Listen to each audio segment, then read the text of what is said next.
very much. At least for me, I have all these neurons firing when I hear certain leitmotifs of the conversations, because I know what the day holds and what the day was designed to hold. From the first interaction with Paul to the second session with Elena and Clark to this session with Thomas and David, I think that you'll see also as participants and also people joining us on Zoom, that there are leitmotifs, commonalities, key ideas, key issues that bind the conversation today and all the sessions together. So it is my great pleasure to have on stage here in Dunedin, David Hood from Otago and Thomas Beagle, not from Otago, but in Otago. So as has always been the case, I'm going to allow them to introduce themselves. May I say that, David, I've been following your Twitter and your work for a very long time, secretly from the shadows on Twitter, and I find it absolutely fascinating. And I think that the audience will as well in Aotearoa, New Zealand, because you'll understand, it riffs off the work that NCPAX has been doing, but also gives a real perspective into the country through this one platform. So a huge fan of your work. And Thomas, I think you're going to speak to something that is very close to my heart and many others in terms of civil liberties and these issues about rights perspectives that we also often only talk about parenthetically. So with that, David, you're going to take the floor and followed by Thomas, 10 minutes each, and then we'll open it up. Thank you. So I am not an academic. I am not government. I am not an NGO. I don't have a startup. I am a member of civil society who in 2016 thought there's clear electoral influence campaigns going on over social media overseas. Somebody should be keeping an eye on this for New Zealand, and I happen to have the technical data analysis skills to do so. And that's my genesis into this entire area. So I've been monitoring New Zealand social media. And by social media, I mean Twitter, because it's easy to ethically monitor, and there are certain things around the openness and diffusion of topics compared to closed groups.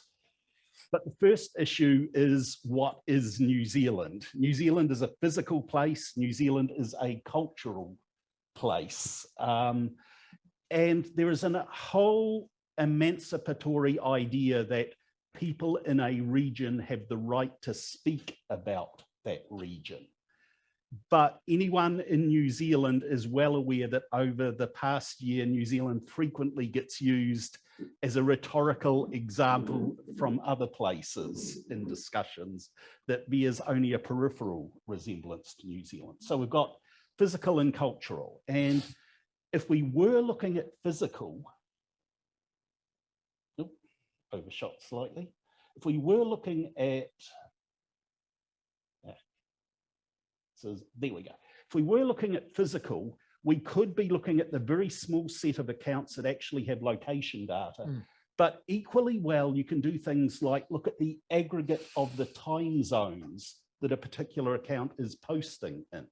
So the top example there is someone in New Zealand who is posting between 7 AM and 11 PM on the regular. The second one down is someone who immigrated from the UK to New Zealand, and there is a clear physical shift in that. And the third one down is a New Zealand fringe right-wing account that claimed to have gone to Washington, DC to participate in the pro-Trump protests. Computer says no, but that does raise certain issues about authenticity of claims and what is claimed on the basis of that authenticity. For cultural space, I want to talk about the largely failed attempt of some alt-right figures in 2018 to come and speak in New Zealand, where you could look at the people directly replying to those figures, and some people were directly replying and liking them, and some people were directly replying and not liking them or anyone who liked them. And then you could take all those figures and look at who were they liking. And you build up poles of cultural influence. And you get a spectrum in between, from, in this case, left to alt-right. And yeah, and one thing, New Zealand is pretty strongly anti-alt-right on those graphs compared to the other countries based on physical location in that graph. But also, what doesn't show up on this graph, and a reason it's a weak graph, is that for all the countries, the main poles of opposition were centered around people reading what I'm going to describe in the interest of time as civil society nerds. The people who are quite happy to write long threads about the historical context of events. In New Zealand, there was that group as a pole of opposition, but there was also Maori from across the political spectrum. And that is very unusual in international Twitter, that an Indigenous population has the cut through to actually be read by the majoritarian platform. So that's a characteristic feature of New Zealand Twitter. But as well as cultural versus physical, there is also cultural and physical. And I want to spend a moment talking about an example where New Zealand Family Planning posted a tweet that was, our services are available to everyone, including trans people. And a whole lot of people from the UK took offence at this and wanted to make their opinions very well known. This is the big danger for New Zealand, is that we get these surges from offshore that cannot be clearly identified as being from offshore, and it gives a distorted opinion if you were measuring New Zealand's feelings about things on the basis of this opinion. However, what also happened after we had this wave of unusually timed posts with unusual language is that there was an organic response from people in New Zealand to go in and tag these replies with the country of origin by people going in and looking up the biographies of the people involved. And that is an organic, stochastic, civil society defense of institutions against bigotry. And that is something to think about in terms of where you're trying to build capacity. For this, I did a very carefully constructed geographic survey of Twitter where I was matching New Zealand to cities and towns in other countries. New South Wales and Queensland for Australia, Colorado for the US. Because it was population matched, it misses London and Sydney. They're too big to compare to New Zealand. The big thing is Australia retweet a huge amount. I'm not an Australian expert, I don't know about why. New Zealand replies a whole lot. New Zealand's reply so much, and not just negatively, that it freaks out people overseas when they encounter New Zealanders in conversation with them. Why are you talking this up? But New Zealand want to talk things up, yeah. Where it gets really interesting is I'm picking out the amount of people's timelines that is replies to followers, because this is the high inclusion area. This is the area with the most fertile ground for common understanding, because this is people whom you are interested in enough to follow, engaging with things that you have written.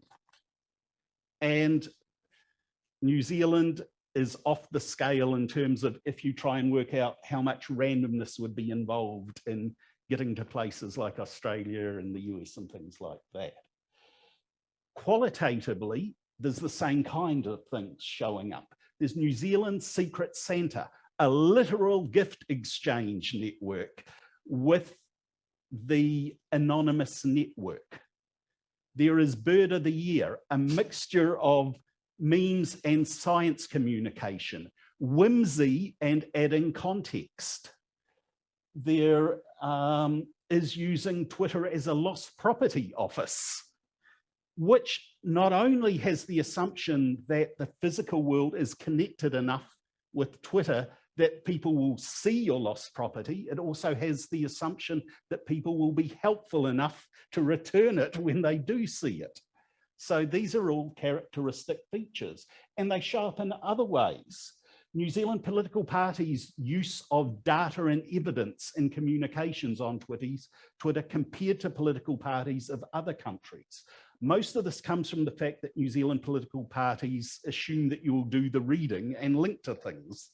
But that's a huge difference. And I would suggest that for political people listening to this, you may not want to listen too heavily to advice on how to do campaigns from other countries. If you look at heavily politically involved individuals who have liked at least one person from a political party's tweets, most of them have liked people from multiple political parties. This is not polarization. This is enthusiasm, because they're liking multiple parties. Yes, they like one party a lot, but they are liking other people as well. So with all of this good stuff happening, you can focus in very finely on the negative stuff because it is not swamped by systematic things. And if you look at the new accounts with less than 10 tweets, there are a bunch in there that are deleting so many tweets that when I looked over the course of a year, I had 900% of the tweets that the account was supposed to have because they were deleting tweets to politicians. That sort of singles out a trolling area for immediate response. Similarly, if you look at the language in a tweet and you run it through a synonym dictionary and you stem it to chop off the endings, and then you look at 100,000 replies plus to tweets, you can see a hill of common dialogue of about 20% similar content.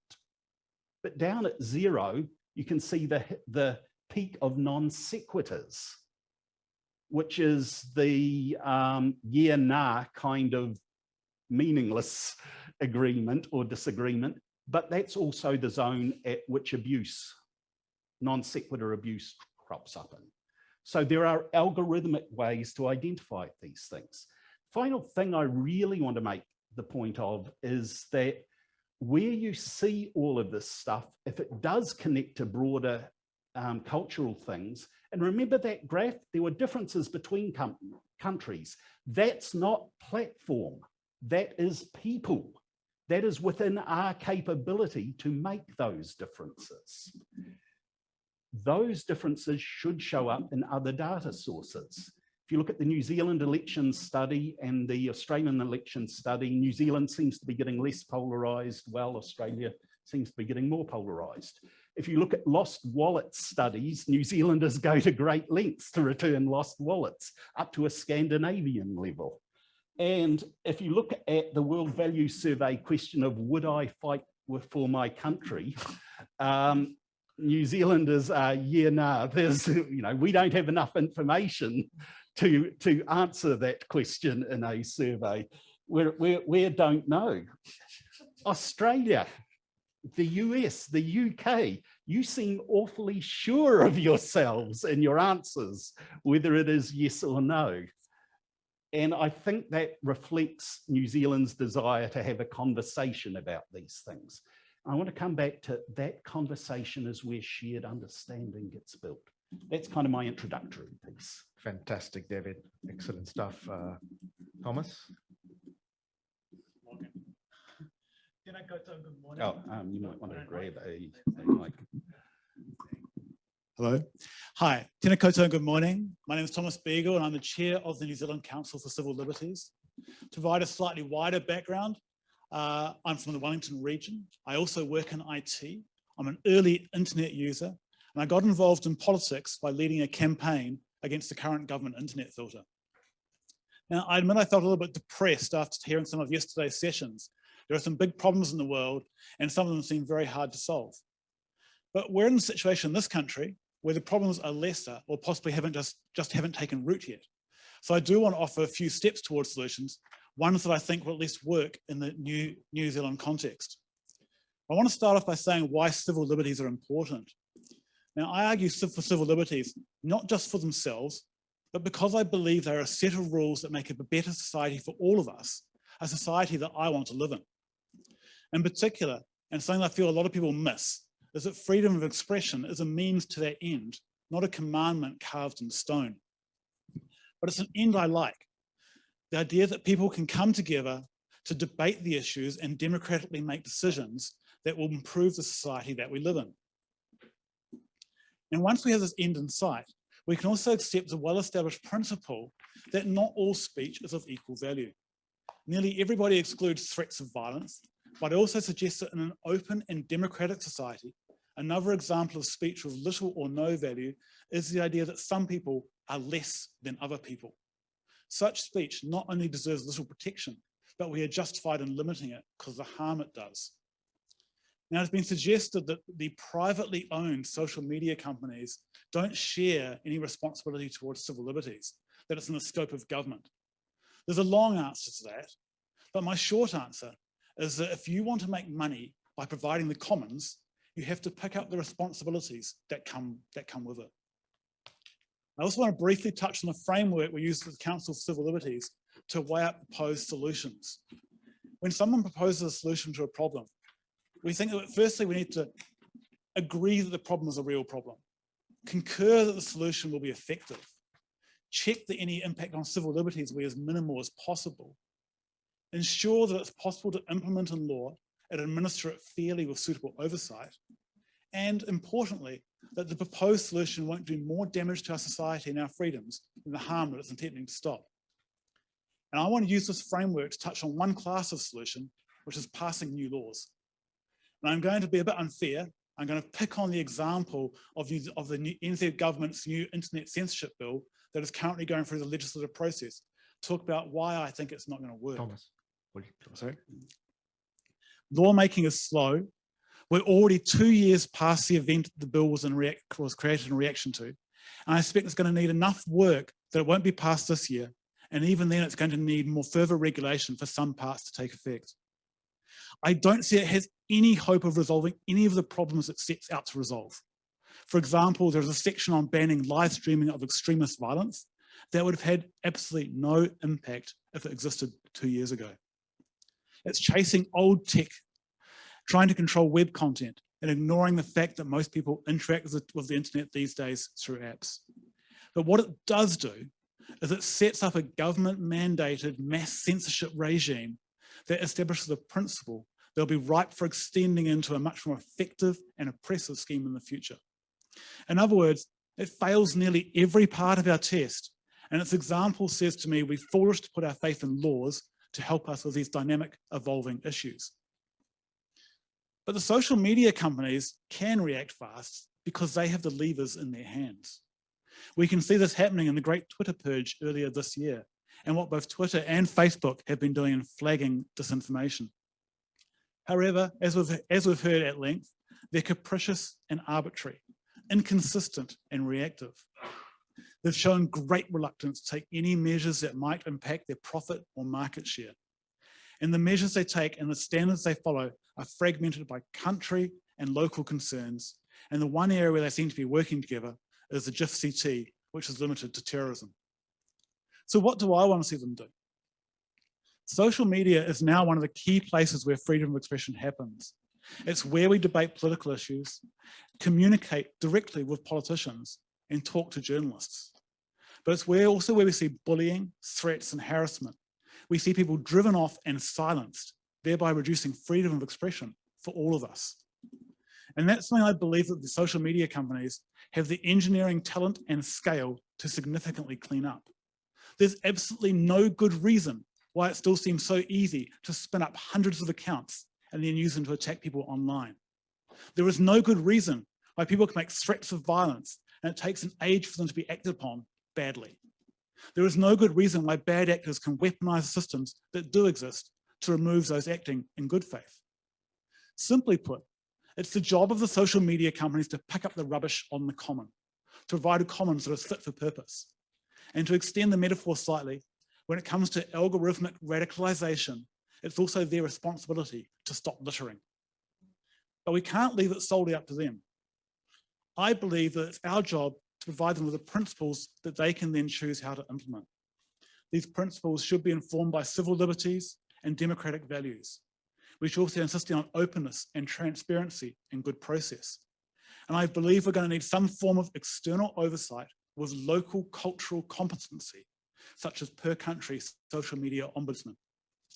Now, I'm not naive enough to believe the social media companies are going to do this willingly. So we're going to need our government to work with other willing governments that share our values, and here I'm particularly looking at the EU, to force them into it. So to summarize, we need to put the onus on social media companies to behave better, and we need to provide them with the frameworks to work within and the impetus to get it done. And this is not a new model. It's very similar to the way we insisted that the old media companies had standards of fairness and accuracy and balance to uphold, as administered in New Zealand by the Broadcasting Standards Authority and the Press Council. The more things change, the more they stay the same. I also want to briefly touch on disinformation, where I think the government can and should step up to augment the work already being done by the big social media by helping to provide better information. Firstly, the government has a duty to be ever more transparent and open about what it knows and what it does. While we may not be able to reach the hardcore conspiracists, publishing solid information provides an alternative and credible set of facts that will help those who are wavering. For example, some of the information and processes around the COVID response have been exemplary, and I hope this continues. Secondly, we need to acknowledge that the advertising dollar now pays for social media, online games, and internet services rather than journalism. Good journalism is a critical part of holding the government to account and helping to build a shared consensus reality. And it may be time to start paying for it directly. The government has already been doing this with Radio NZ, Māori TV, and subsidies for local government reporting. But I think we need to do more of it, and in such a way that it's obviously isolated from political interference. Now, it's pretty obvious that these proposals are the once over lightly version, but even when taking into account some of the complexities we've all been discussing, I think they're achievable, not least because they are aligned with the current direction of travel. And I think they would go at least some way to reducing social media's threat to our democracy in New Zealand. But before I finish, I want to mention some important civil liberties other than freedom of expression. One such as the right to be free from undue search and seizure, freedom of association, the right to due process, to be innocent until proven guilty, and the right to privacy. These are the civil liberties that are threatened, not so much by social media, but by ham-fisted attempts at government regulation, chasing a moving target that they hardly understand. Passing new restrictive laws should never be our first choice of response when we have yet to explore other options. We've heard a lot about the slide to autocracy and fascism at this conference. So let's not rush to give our open and democratic government the legal tools that would allow a future leader to implement it here.